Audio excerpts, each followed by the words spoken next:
많은 분들이 건강과 다이어트를 위해서 잡곡밥을 드시는데 저는 잡곡밥을 좋아하지 않습니다. 제 아내가 몇 년 전부터 잡곡밥을 우리도 먹자고 주장을 하는데 백이민족은 흰 쌀밥을 먹어야 된다 라는 말도 안 되는 억지를 부리면서 제가 지금까지 버티고 있습니다. 뭐가 섞이는 게 싫습니다. 오래 씹는 것도 싫습니다. 그래서 잡곡밥을 좋아하지는 않습니다. 그런데 콩밥은 싫어합니다. 콩자반도 싫어합니다. 심지어는 짜장면 위에 몇 개 올려져 있는 완두콩은 다 덜어내고 먹습니다. 저한테는 이상하게 그 콩의 식감이 별로 안 좋고요. 어쩔 때 보면 콩의 비린내가 이렇게 느껴지기도 해서 콩을 싫어합니다. 근데 제 아내는 신혼 초에는 오이나 수박 같은 향이 짙은 그런 채소를 별로 좋아하지 않았습니다. 근데 지금은 가리지 않고 먹습니다. 제가 그래서 콩을 싫어하는데 콩을 미워하지는 않습니다. 싫어하는 것과 미워하는 것을 잘 구별하셔야 됩니다. 콩을 싫어하는데 식당에 가서 콩자반 반찬이 나왔다고 그래서 콩을 제가 째려보거나 콩한테 욕을 하거나 콩을 때리거나 집어 던지지 않습니다. 이해가 되십니까? 이걸 인간관계에도 적용을 해보세요. 싫어하는 사람이 있습니다. 저하고 이상하게 기질적으로 체질적으로 안 맞는 사람들이 있습니다. 좋아하지 않는 거죠. 근데 그건 틀린 게 아니라 다른 겁니다. 나와 다르다고 해서 그 사람을 미워하는 건 잘못된 겁니다. 그렇죠? 이해가 아직 안 되세요? 사람과의 관계를 맺는 데 있어서도 싫어하는 것과 미워하는 것을 구별하기만 해도 훨씬 우리의 감정의 소모적인 지출을 줄일 수 있습니다. 싫어하는 사람, 나하고 안 맞는 사람은 불가근 불가원, 너무 가까이도 하지 말고 너무 멀리도 하지 말고 적당한 거리를 유지하면 됩니다. 나와 다르다고 해서 그 사람이 틀린 건 아닙니다. 다른 건 이해하고 수용하면 됩니다. 단지 내가 잘 받아들일 수 있는, 수용할 수 있는 인격이 될 때까지 미움의 감정으로 변하지 않도록 그 관계를 잘 유지하는 것이 필요합니다. 이처럼 에릭 프롬이라고 하는 학자가 사랑의 기술이라고 하는 책을 썼습니다. 사랑이라고 하는 것도 연습하고 훈련해야만 됩니다. 저절로 배우는 것이 결코 아닙니다. 그래서 우리가 고린도전서 13장을 가지고 올해 첫 주일부터 지금까지 함께 묵상해 보고 있는데 오늘은 거의 이제 마지막에 다다랐습니다. 13장 7절에 있는 4가지의 사랑의 태도에 관해서 함께 묵상해 보려고 합니다. 첫 번째는 사랑은 모든 것을 참으며 이렇게 되어 있는데요. 참다라고 하는 이 스테고라고 하는 단어가 원래는 지붕이라고 하는 단어에서 유래됐습니다.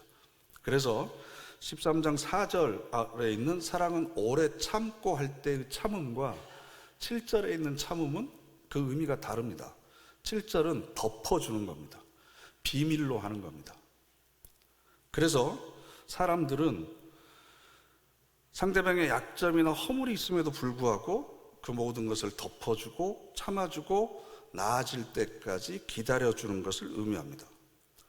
모든 사람들이 상대방의 허물을 보면 고발하고 싶고 들춰내고 싶은 그런 욕구가 있거든요. 그런데 잠언 10장 12절 말씀을 보면 미움은 다툼을 일으켜도 사랑은 모든 허물을 가리느니라. 이때 가린다라고 하는 단어가 바로 참는다라는 뜻입니다. 또 17장 9절 말씀을 보면 허물을 덮어주는 자는 사랑을 구하는 자요 그것을 거듭 말하는 자는 친한 벗을 이간하는 자니라. 허물을 덮어주는 자는 사랑을 삶에서 추구한다라는 겁니다.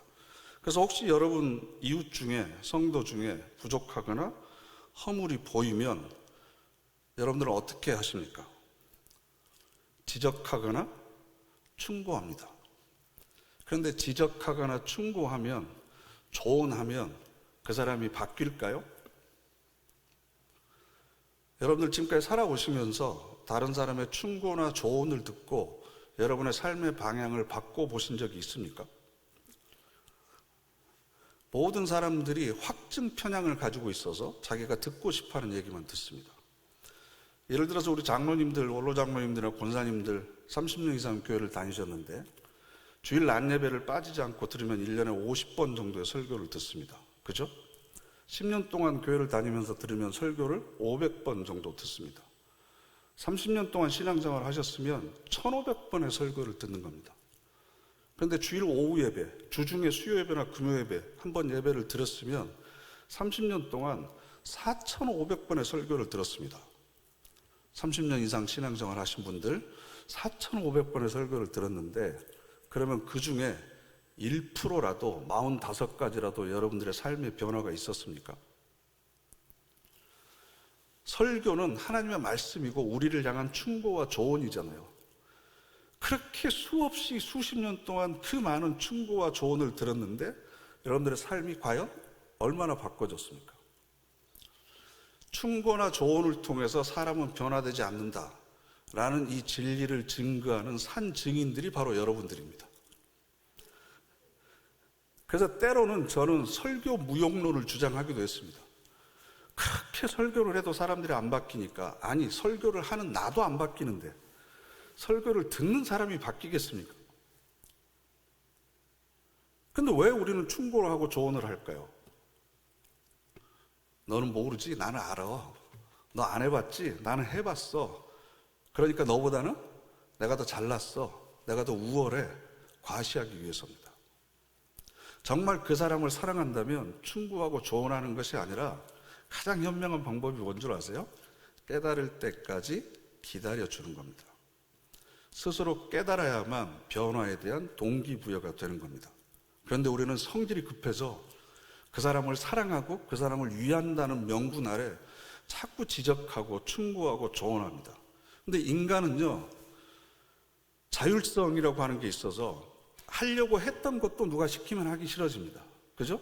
나도 그렇게 생각하고 있는데 다른 사람이 얘기하면 반발심이 생깁니다. 그러니까 덮어주고 그냥 기다려주는 겁니다. 각 교회마다 밴댕이 클럽이라고 있는데 혹시 들어보셨나요?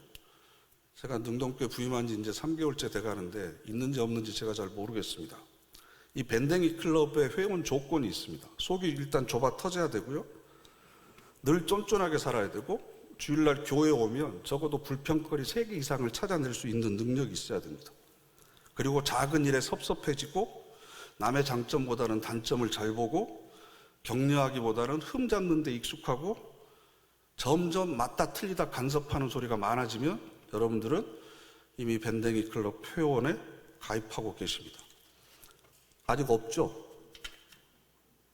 그래서 오늘 저녁에 창립 총회를 하려고 그럽니다. 방금 자격 조건에 해당된다고 생각하시는 분들은 자발적으로 참석을 해주시고 초대 회장이 되려고 하신 분들은 약간의 공천 헌금을 하시면 제가 참고해 보겠습니다. 지금 여러분들 머릿속에는요, 전부 딴 사람 생각하고 있어요. 야, 오늘 저녁에 이 총회 누가 가야 될 것 같은데?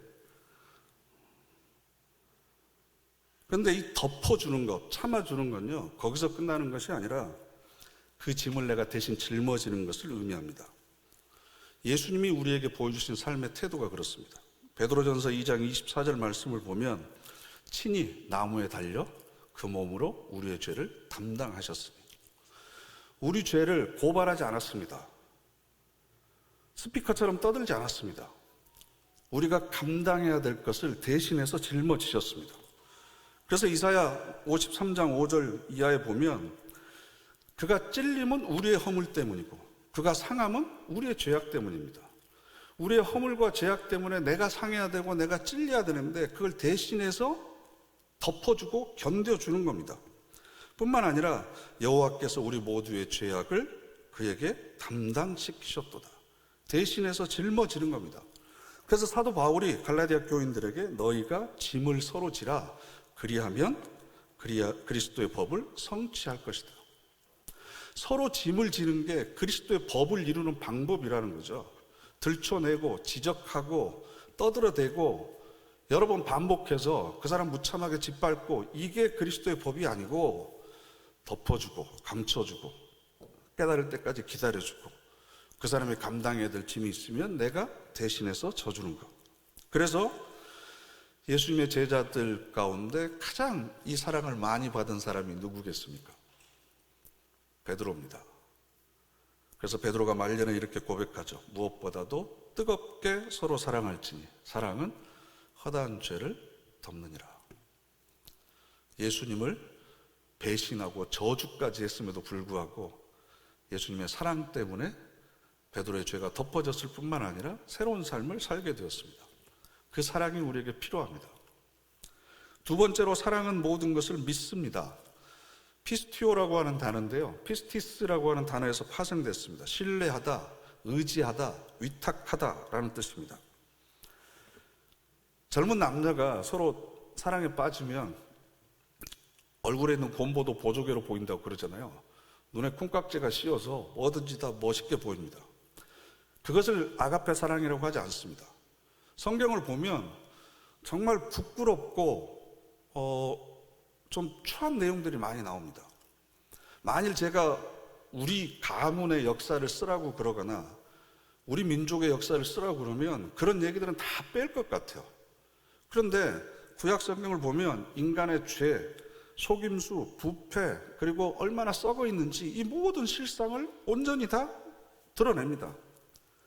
그런 실상에도 불구하고 여전히 그 사람을 믿어주는 것, 이게 바로 사랑의 속성입니다. 그래서 저는 이 구절을 상대방에게 대해서 실망하면서도 궁극적인 신뢰의 자세를 포기하지 않는 거죠. 그 사람의 능력을 알아요. 한계를 알아요. 허점과 약점을 알아요. 그럼에도 불구하고 믿어주는 겁니다. 이건 자식을 향한 어머니의 사랑과 비슷합니다. 세상 모든 사람들이 우리 자식을 욕하고 손가락질 하더라도 어머니만큼은 자식을 믿어줍니다. 지금은 부족하지만, 지금은 허물이 많지만 언젠가는 세상 앞에 떳떳이 설 수 있을 거다. 언젠가는 사람 구실할 수 있을 거다. 그런 생각을 가지고 믿어주는 거죠. 왜? 사랑이 있기 때문에 그렇습니다.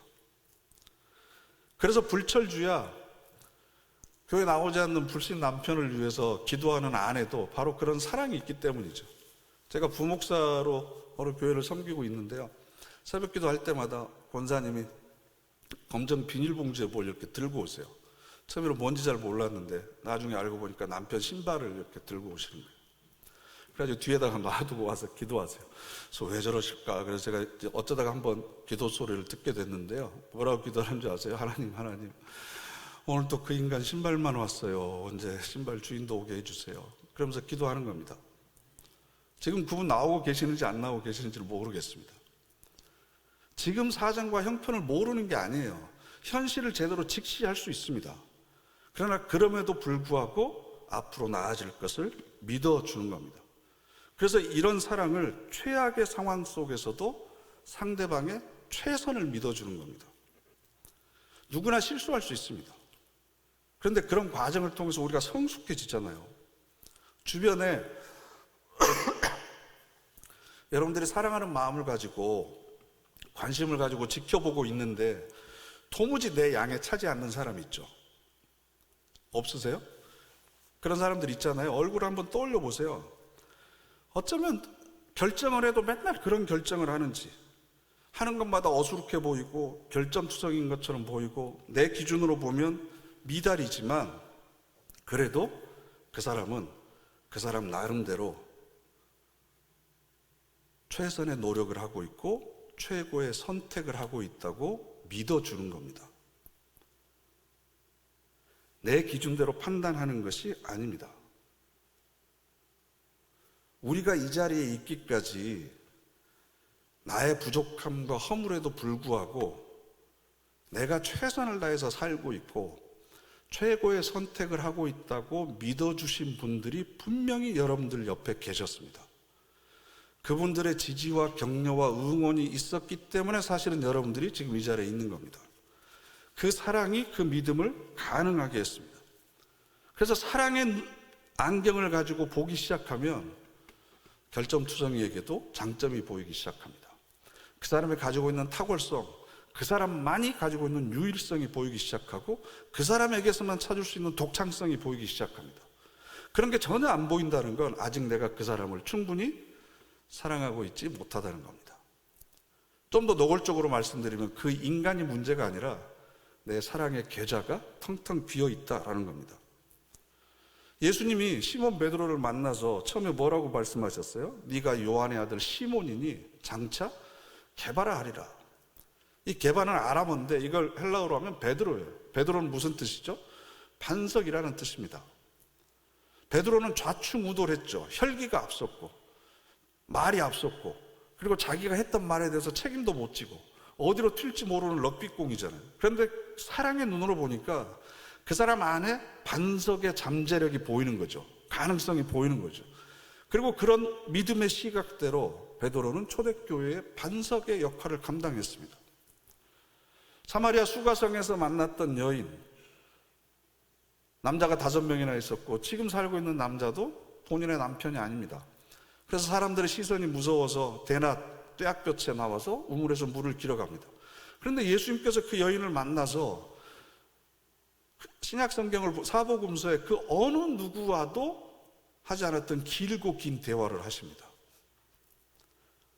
그 안에 갈급함을 보았고 그가 가지고 있는 가능성을 보았기 때문에. 그래서 이 여인은 나중에 사마리아 지역에 복음을 전하는 최초의 전도자가 됩니다. 사마리아 지역에 복음의 새로운 계절을 도래하게 했던 주인공이 되는 거죠. 나를 그렇게 바라봐 줬던 분이 계시잖아요. 내가 실수하고 실패해도 괜찮아. 다음에는 더 잘할 수 있어. 지금이 끝이 아니야. 힘을 내. 이렇게 용기를 줬던 분들이 계시잖아요. 그분들이 있어서 내가 여기 오지 않았습니까? 그러면 지금 그런 믿음으로 자기를 바라봐 줄 사람이 여러분 주변에 있습니다. 여러분들 기준에 못 미치는 사람일수록 그 눈길이 더 필요합니다. 그리고 그분들을 위해서 사랑의 마음을 품고 다시 한번 바라보시기를 바랍니다. 그러면 세 번째로 기대가 생깁니다. 모든 것을 바란다는 거죠. 이 엘피조라고 하는 단어는요, 소망하다, 기대하다, 생각하다라는 겁니다. 언뜻 보면 잘 모릅니다. 그런데 곰곰이 생각해 보면 기대할 만한 게 보이고 소망이 보인다는 거죠. 그래서 사랑하면 덮어주고 사랑하면 믿어줍니다. 그리고 사랑하면 그 안에 소망이 보입니다. 그런데 이 소망은 나의 인간적인 소망이 투영된 것이 아닙니다. 부모가 자기를 만족시키기 위해서 자녀에게 소망을 가지고 너는 이거 해야 돼, 이 직업을 가져야 돼 이렇게 강요하는 그런 것이 아니고 우리가 가지고 있는 기대는 하나님의 약속에 근거한 거죠. 로마서 8장 28절 말씀을 보면 하나님을 사랑하는 자, 곧 그의 뜻대로 부르심을 입은 자들에게는 모든 것이 합력해서 선을 이룬다. 저 사람도 하나님이 사랑하는 사람이다. 하나님의 자녀다. 하나님이 선하신 분이다. 그러면 지금 세상적이고 인간적인 나의 기준에서 볼 때는 형편없는 처지에 있지만 모든 것이 합력해서 선을 이루게 될 것이다. 하나님의 선하심에 근거한 소망을 품게 되는 겁니다. 뿐만 아니라 로마서 5장 3절 말씀을 보면요, 다만 이뿐 아니라 우리가 환난 중에도 즐거워하나니 이는 환난은 인내를, 인내는 연단을, 연단은 소망을 이루는 줄 알미니라. 환난과 고난과 시련의 한복판 가운데 있더라도 나를 향한 하나님의 사랑으로 그의 영혼이 가득 채워져 있는 사람은 그 환난이 절망의 이유가 아니라 소망의 이유가 되는 거죠. 인내와 연단의 과정을 통해서 새로운 소망이 나에게서 솟아날 수 있는 도구가 되는구나. 그러면 어떤 사람이 환난 가운데서도 이 소망을 품을 수 있을까?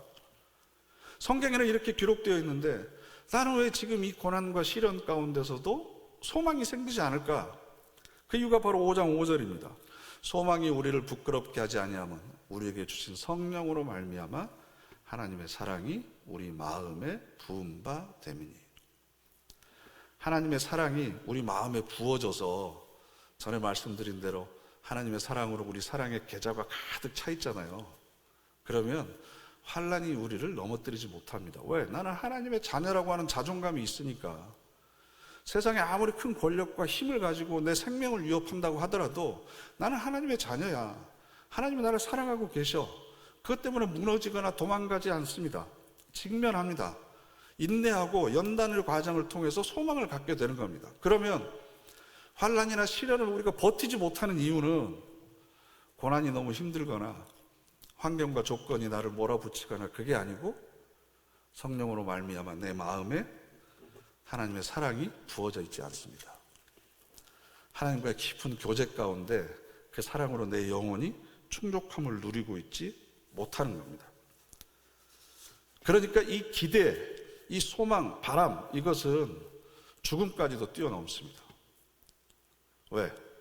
죽음과 사망의 권세를 이기시고 부활하신 예수 그리스도가 우리 소망의 근거가 되시기 때문에. 그래서 사랑의 사람은 어떤 환경에서도 좌절하지 않습니다. 그래서 마지막에 사랑은 모든 것을 견딥니다. 이 휘포메노라고 하는 단어는요, 살아남다, 견고히 서다, 버티다 라고 하는 뜻을 가지고 있는데요, 참는다라고 하는 4절에 있는 단어보다도 훨씬 더 강한 의미를 가지고 있습니다. 온갖 환경의 중압감 아래 속에서도 버티고 있는 겁니다. 버티면 이깁니다. 저는 버티면 이긴다라고 하는 이 말을 굉장히 좋아합니다. 세상이 갈수록 힘들어지고 모순이 극대화해지고 그러니까 한 발짝 앞으로 나아갈 수 없으니까 대부분의 사람들은 제자리에 머물러 있는 것을 패배라고 생각해요. 조금이라도 더 나아가야 내가 뭔가를 이루고 있다고 생각하는데 아닙니다. 그 자리를 버티고 있는 것만으로도 이미 우리는 이기고 있습니다. 물러나지 않았다는 것, 도망가거나 회피하지 않았다는 것만으로도 이미 우리는 지금 승리하고 있습니다. 소망이 끊어질 때라도 여전히 견디고 버티는 겁니다. 그래서 예수님께서 마태복음 24장 마지막 심판에 대해서 이런 말씀을 하십니다. 그러나 끝까지 견디는 자는 구원을 얻으리라. 마가복음 13장 13절 말씀, 또 너희가 내 이름으로 말미암아 모든 사람에게 미움을 받을 것이니 끝까지 견디는 자는 구원을 받으리라. 하나님 너무 힘들어서 못 견디겠어요? 못 버티겠어요? 그 힘듦의 원인이 환경이나 조건 혹은 그 사람 때문이 아니라 내 안에 사랑이 부어져 있지 않기 때문에 그렇습니다. 그래서 사랑은 이 구절을 의역하면 모든 것에도 불구하고 여전히 그 자리에 버티고 남아있는 겁니다. 여전히 그 자리에 버티고 남아있는 것. 그래서 손양원 목사님이 드렸던 감사의 제목 10가지 중에 와서 종신하게 해주셔서 감사합니다, 그 얘기 있잖아요. 종신, 평생 동안 내가 앉아있어야 될 믿음의 자리를 지키게 해주셔서 감사합니다. 여러분들이 앉아있어야 되는 지정석들 있잖아요. 평생 동안 그 자리에 앉아있는 것만으로도 여러분들은 지금 이기고 계신 겁니다. 연세 드신 권사님들은 목사님 제가 이제 나이 들고 힘도 없고 그래서 예배 참석하는 것 말고는 해드릴 게 없어서 제가 별로 필요한 존재가 아닌가 봐요. 아닙니다.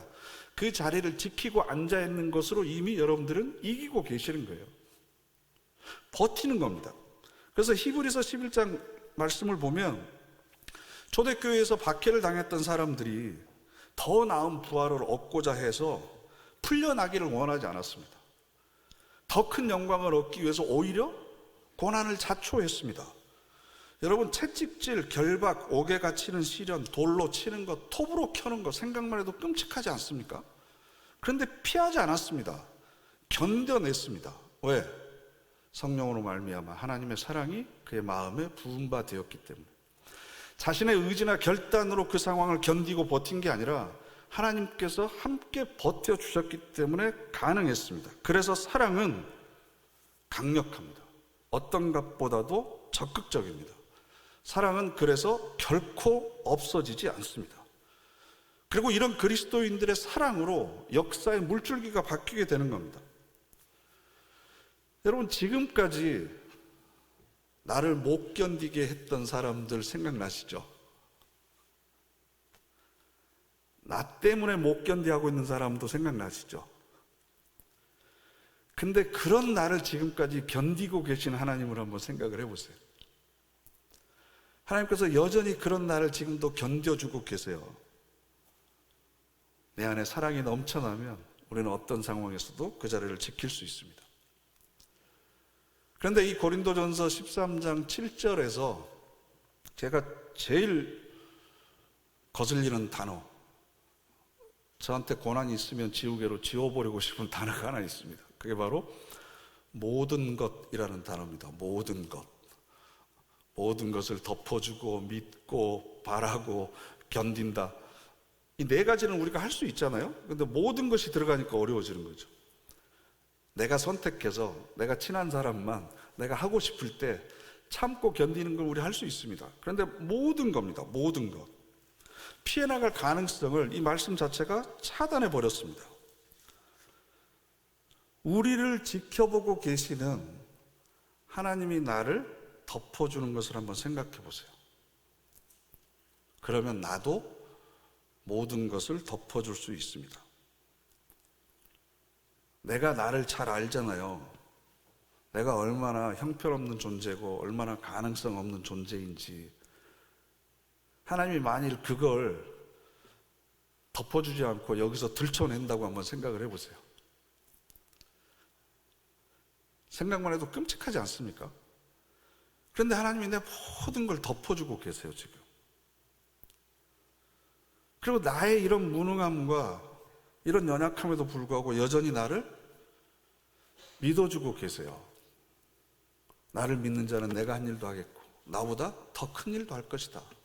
세상을 이긴 이김이 이것이니 예수를 그리스도 믿는 자가 아니면 세상을 이길 자가 누구냐?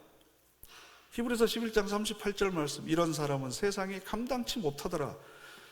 내가 내 꼬라지나 형편을 아는데 그럼에도 불구하고 하나님은 여전히 나를 믿어주고 계세요. 나에게 여전히 기대하고 계세요. 그래서 지금까지 나라고 하는 존재를 견뎌주고 계십니다. 죄인처럼 하나님과 원수된 상태에서 하나님 등에 칼을 꽂는 짓을 했을 때도 하나님께서는 여전히 견뎌주셨습니다. 그래서 내가 다시 하나님께서 원하시는 자리로 돌아올 때까지 여전히 기다려주고 계세요. 그런 나를 향해서 하나님께서는 충고하거나 지적하지 않으세요. 어떤 분들은 기도할 때마다 하나님의 음성을 듣는다고 그러는데 저는 그거 별로 신뢰하지 않습니다. 하나님은 나를 믿어주세요. 그래서 일일이 간섭하지 않으세요. 스스로 깨닫고 돌아올 때까지 침묵하면서 나와 함께 해주십니다. 이 사랑을 우리가 받고 있어요. 그러면 모든 것을 좀 시도해 볼 만한 의욕이 좀 생기지 않습니까? 내 기호에 따라서 취사 선택하는 게 아니라 나에게 주어진, 하나님께서 나에게 허락하신 모든 상황과 조건, 어떤 사람이든지 그 모든 것을 내가 덮어주고 믿어주고 기대하고 견뎌줘야 되지 않겠습니까? 왜냐하면 저와 여러분이 그런 사랑을 받고 있기 때문에. 언제까지 그래야 됩니까? 변화될 때까지. 언제까지 용서해야 됩니까? 70번에 7번, 490번을 세는 사람은 어리석은 사람이겠죠. 그렇게 기다리고 믿어줘서 그 사람이 변할까요? 안 변할 수도 있습니다. 그러나 그건 그 사람의 몫입니다.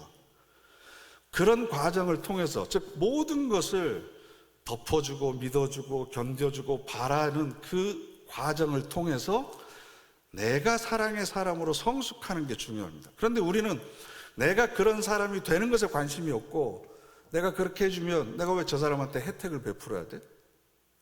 내가 왜 저 사람을 참아주고, 내가 왜 믿어주고, 내가 왜 견뎌줘야 돼? 뭔가를 내가 베푸는 것으로 착각합니다. 아닙니다. 그 과정을 통해서 1차적인 유익은 내가 누리는 겁니다. 내가 하나님의 성품과 그리스도의 인격으로 성숙해 가는 거죠. 그래서 내가 하나님의 사랑으로 가득 체험을 받는 겁니다. 그렇기 때문에 우리는 어느 누구도 내가 먼저 끊을 수 없습니다. 내가 먼저 정죄할 수 없습니다. 왜? 여전히 하나님께서 그 사람을 견뎌주고 계시거든요. 여전히 하나님께서는 그 사람을 참아주고 계세요. 덮어주고 계세요. 그런데 왜 우리가 어떤 권리로 그 사람을 포기합니까? 어떤 권리로 우리가 끊을 수 있습니까? 그래서 이 사랑은 조건을 찾아서 할 수 있는 사랑이 아닙니다. 내 안에 하나님의 사랑이 가득 차서 흘러 넘쳐야만 할 수 있는 사랑입니다. 조건을 따져서 하나님이 우리를 구원하신 게 아니잖아요. 하나님이 세상을 이처럼 사랑하셨습니다. 그 이처럼에 해당되는 내용이 로마서 5장 8절인데요. 우리가 아직 죄인 되었을 때 사랑하셨습니다. 하나님이 누구인지도 모르실 때에도 사랑하셨습니다. 그러면 우리도 그 사랑의 대상과 영역이 그렇게 넓어져야 된다는 거죠. 바울은 평생 목회자로서 굉장히 많은 스트레스를 받아왔었습니다. 저희 아버님께서도 목회하시다 은퇴하셨는데, 목회하는 게 이렇게 스트레스가 많은 줄 알았다면 돌아가시기 전에 좀 얘기라도 해주시지. 그럼 언제 좀 바꿔볼 수 있는 기회도 있었는데 지금은 이제 늦은 것 같고요. 좋으세요? 늦었다고 그러니까 안타까워하시는 분도 계시는 것 같은데, 살아생전에 예수님을 만나지 못했습니다. 그분의 육성을 직접 듣지도 못했습니다. 그래서 12 제자들이 인정하지 않았습니다. 심지어는 스데반을 죽이는데 공범이었습니다. 예수를 믿는 사람들을 핍박하러 다녔습니다. 그래서 예루살렘 초대교회에 끼어들지를 못했습니다. 그래서 이방 사람들을 위한 선교사로 부름을 받고 타지만 돌아다니면서 교회를 개척하면서 선교 사역을 합니다. 그런데 그 길도 평탄하지 않습니다. 포기하고 좌절하고 싶었던 일들이 얼마나 많았겠습니까? 지난번에 말씀드린 것처럼 후메네오와 빌레도, 알렉산더 같은 사람들, 정말 심지어는 사도 바울을 죽일 때까지 하루 한 끼씩 금식하면서 쫓아다니는 사람들도 있었습니다. 그럼에도 불구하고 그 길을 끝까지 갈 수 있었던 이유는 고린도후서 5장 14절에 이렇게 고백합니다. 그리스도의 사랑이 우리를 강권하시는도다. 표준 세번역 성경은 그리스도의 사랑이 우리를 휘어잡습니다. 휘어잡습니다. 여러분뿐만 아니라 저를 위해서도 여러분들이 그렇게 기도를 해주셔야 돼요. 그리스도의 사랑이 이대준 목사를 휘어잡게 해주십시오. 그래서 사랑이 동기가 되게 하시고 사랑이 결과로, 열매로 나타나게 해주십시오. 인간적인 판단이나 기호나 이런 것에 따라서 선택과 결정을 하지 않게 하시고, 어떤 상황에서도 덮어주고 믿어주고 바라고 견뎌주는 사람으로 성숙하게 해주십시오. 누가요? 제가. 그리고 그런 기도를 하는 여러분이 그렇게 함께 자라나야 됩니다. 그래서 우리는 내가 이런 사랑을 받았다는 것을 알고 있는 사람입니다. 그러면 알고 있는 사람답게, 그죠? 다른 사람이나 허물이나 역점이나 상처나 아픔을 내가 대신 짊어져서 알아야 되는 거죠. 그죠? 그리고 나와 성격과 지향과 신념이나 다른 사람이라도 안아주는 겁니다. 알고, 앓고, 안는 것. 이게 바로 아름다운 신앙입니다. 그래서 내가 덮어줘야 되고, 믿어줘야 되고, 기대를 가지고 바라봐줘야 되고, 여전히 견뎌야 될, 버티고 있어야 될 그 사랑의 자리가 어디인지 다시 한번 여러분들이 결단하시고, 여러분들을 통해서 아름다운 사랑이 흘러가시기를 간절히 바랍니다. 기도하겠습니다. 이 시간 우리 다 같이 합심해서 결단의 기도 드리겠습니다. 말씀을 들으면서 여러분들 가슴에 부딪혔던 내용에 대해서 정직하게 반응하고, 하나님, 이제는 하나님의 기준에 맞는 사랑의 삶을 살기를 원합니다. 모든 걸 덮어주고 믿어주고 기대하고 견디는 사람이 되기를 원합니다. 우리 다 같이 합심해서 결단의 기도 드리겠습니다.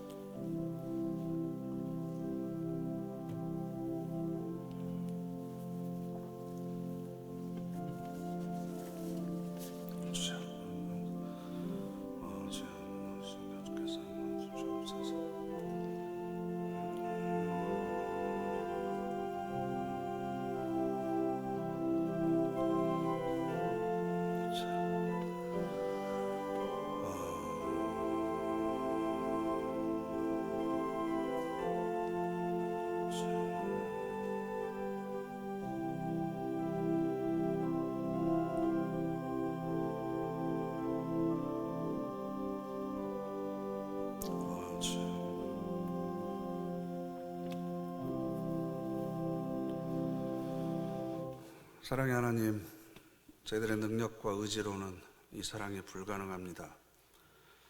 성령으로 말미암아 하나님의 사랑을 저희들의 마음에 부어주시고 그 사랑으로 강권적으로 저희들을 휘어잡아 주시옵소서.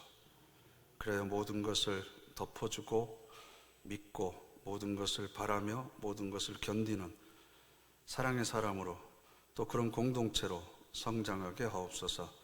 예수님의 이름으로 기도드립니다. 아멘.